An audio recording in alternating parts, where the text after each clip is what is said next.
Our dream was there to make this Grandmaster tournament. It was a dream. We thought it was never impossible. But we could make it true only because of our dynamic president, Bab Nilesh Cabral.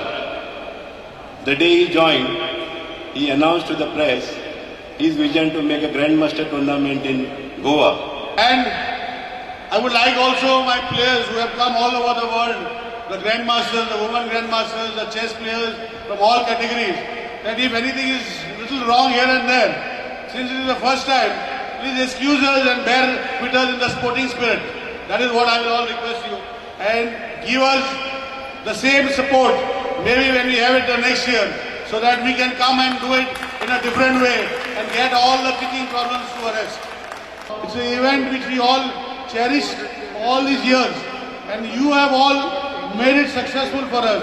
So I thank you all from the bottom of my heart for being here to grace this occasion. And if there is anything wrong, please, in the sporting spirit, let us all see that the sport grows in a bigger way, and maybe next year we'll fill in all the teething problems again.